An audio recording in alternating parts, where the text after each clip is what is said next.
မင်္ဂလာပါအားလုံးကိုသခင်ရှုနာမ၌မင်္ဂလာပါလို့နှုတ်ခွန်းဆက်ပါတယ်ဒီနေ့တော့ကျွန်တော်တို့ယုံကြည်သူလောကမှာဒီပန်းစားနေတဲ့ prosperity gospel ဂျာမချမ်းသာခြင်းတရားပေါ့အဲ့ဒါကိုကျွန်တော်ကဒီရုပ်ပိုင်းဆိုင်ရာရှုတော့ကနေမပြောဘဲနဲ့တမန်တရားတမန်ကျမ်းစာထဲမှာဖော်ပြထားတဲ့ရှုတော့ကနေ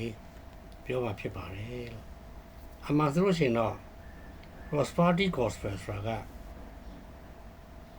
ကျမ်းမာချမ်းသာတရားမှုပေါ့သူကအောင်မြင်ခြင်းဧဝံဂေလိတရားဖြစ်တယ်အောင်မြင်ခြင်းဧဝံဂေလိတရား prosperity gospel မှာအဓိကအသုံးပြုရရှိတဲ့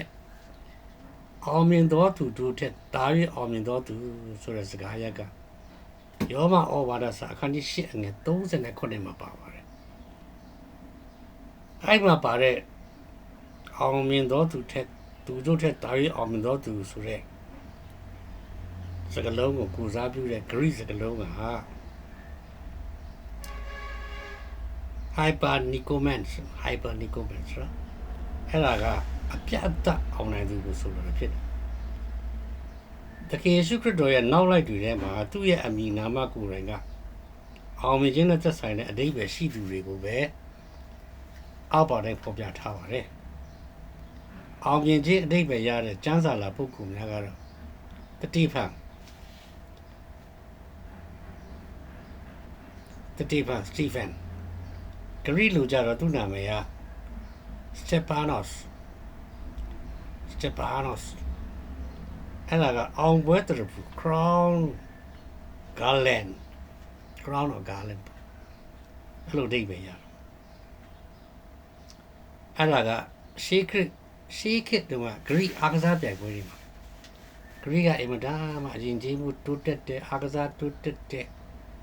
ပညာရေးတိုးတက်တဲ့ဂရိခေတ်ကအဲ့တော့အားကစားပါရတဲ့စုအဲ့ဒါကအောင်ပွဲတရဖူတတိဘာကအောင်ပွဲတရဖူရသွားတာဖြစ်တယ်နီကိုဒမတ်ရဲ့အမည်အဓိပ္ပာယ်က victory of the people လူတွေရဲ့အောင်ပွဲသူကတခင်ရှုရဲ့နောက်လိုက်သူဖြစ်တယ်တခင်ရှုနောက်ကိုမလိုက်ခင်မှာတော့ဖာရီရှဲပေါ့နောက်တော့ဖာရီရှဲဘွားကနေပြီးတော့မှတခင်ရှုနောက်ကိုလိုက်တဲ့ဖာရီရှဲဖြစ်လာတယ်နောက်တစ်ခုကဥနိတ်ကတိမောသေရဲ့မိခင်ဖြစ်တယ်သူ့ရဲ့နာမည်ကကောင်းသောအောင်မြင်ခြင်း good victory လို့အဓိပ္ပာယ်ရတယ်နောက်ပြီးတော့မှတမန်တော်ပေါလုရဲ့အမာကနောက်လိုက်တူဖြစ်တဲ့ Andronicus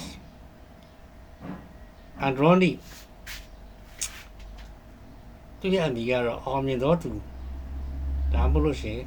အောင်ပွဲရလူသားလို့အဓိပ္ပာယ်ရဘေရနိရဲ့နာမည်ကတော့အောင်မြင်ခြင်းကိုယူဆောင်လာသူ brain of victory ဖြစ်ပါတယ်ဆိုတော့အောင်မြင်ခြင်းရဲ့ရှုထောင့်နှစ်ရ prosperity gospel ကအောင်မြင်ခြင်းကိုဒီနေ့ခေတ်မှာပေါ့နော်ကျွန်တော်တို့ယုံကြည်သူတွေက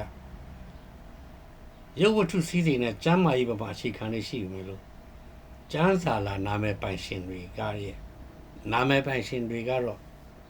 သူတို့ရဲ့ဘဝမှာအောင်မြင်ခြင်းကို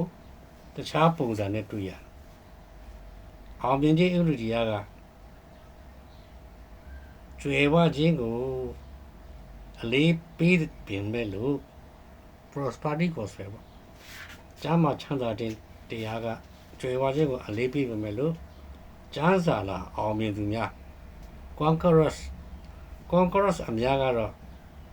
ဆင်းရဲဒုက္ခနဲ့လောကဓာတ်အခက်ခဲအများစုကိုလောကဓာတ်အခက်ခဲများစွာကိုယုံကြည်ခြင်းနဲ့ကြော်လွှားနိုင်ခြင်းကိုသာအဓိကထားခဲ့ကြပါတယ်အားလုံးကိုဖျားခင်ကောင်းကြီးပေးပါစေ